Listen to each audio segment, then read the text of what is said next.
আমাদের দেশে কিছু বেদাতি আছে, ওরা খালি কোথায় কবর, কোথায় মাজার, কোনখানে ওলিয়া ওলিয়া দাফন হয়ে আছে, কোন রাস্তার পাশে।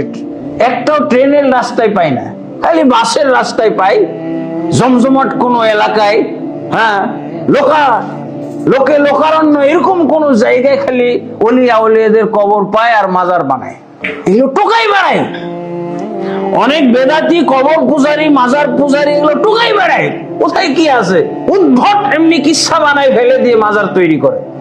এরকম আমরা লোহাই আল খুজাই এই সারা আরব টোকায় টোকায় যত মূর্তি পাইছে সব কাবা ঘরে এনে 360টা হয়ে গেছে। আবার এর মধ্যে যেটা প্রধান মূর্তি, সবচেয়ে বেশি সম্মানিত মূর্তি হোবাল, তাকে রাখছিল আবার কাবা ঘরের ভিতরে, বাকিটি সব বাইরে। আর হোবাল হলো প্রধান মূর্তি, সেটাকে রাখছিল কাবা ঘরের ভিতরে। বেদাতে এগুলো সব কি বেদাতে হাসানা, বেদাতে সাইয়া, এটা তো সব রাস্তাঘাট ফুটপাত তারা যেগুলো মনে করে এটা সবাই বুঝে, কিন্তু বেদাতে হাসানা ওই মুফতি সাহেবও বুঝে না, আর পীর সাহেবও বুঝে না। বেদাতে হাসানাতে এত জঘন্য, এত নিকৃষ্ট, এত ভয়ঙ্কর, এত ক্ষতিকর, এরা এই ক্ষেত্রে একেবারেই শিশু অবস্থায় আছে। দেখেন না, এটা যে কোনো পাপের চাইতে বড় পাপ হলো বেদাতে হাসানা। ধর্মের দিনের মধ্যে ইবাদতের নামে, ফজিলতের নামে কিছু যদি সেট করা হয়, তাহলে এটা 100 বেদাতে সাইয়ার চাইতেও জঘন্য একটা হাসানা। ওরা হাসানা, এই জন্য আমরা তো হাসানা বলি না, আমরা কি বলি? দলালা। কুল্লু বিদআতিন দলালা, প্রত্যেকটা বেদাত হলো গুমরাহি, শুধু গুমরাহি।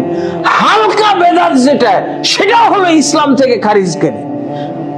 নফলের মধ্যেও যদি আপনি বেদাত করেন, এটা হলো রাসূলের উম্মত থেকে খারিজ হওয়ার কারণ। তাহাজ্জুদ গুজার, যে যারা তাহাজ্জুদের কথা বললো না একজন, যে আমি সারা রাত তাহাজ্জুদ পড়বো, আল্লাহ রাসূল তাকে উম্মত থেকে খারিজ ঘোষণা করলেন। নফল নামাজ, নফলে বেদাত করেছে, তাতেই উম্মত থেকে খারিজ। বেদাতে হাসানা কত মারাত্মক!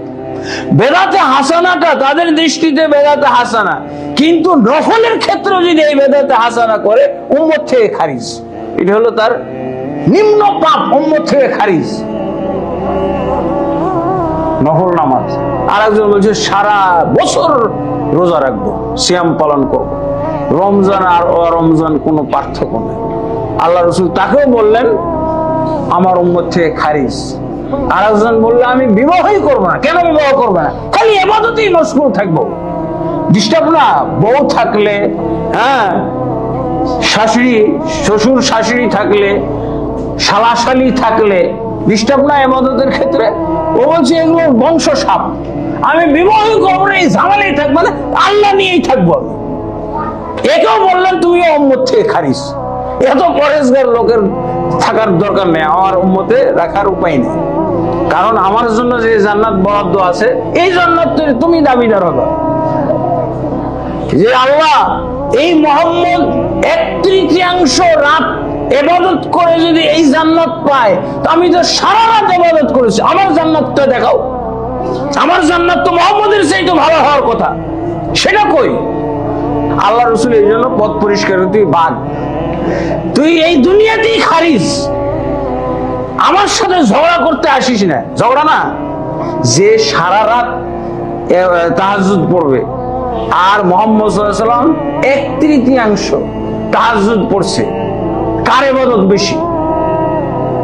এই লোকের, যে সারা রাত ইবাদত করছে তার ইবাদত বেশি না? যে 12 মাস সিয়াম পালন করেছে তার ইবাদত বেশি না? 1 মাস ফরজ, 11 মাস নফল করেছে, ইবাদত তার বেশি। এই জন্য আল্লাহ রাসূল বলছে তুই এই দুনিয়াতেই খারিজ, আমার উম্মত থেকে খারিজ। তুই আখিরাতে যে ঝগড়া লাগাবি আমার সাথে, এইটা হবে না।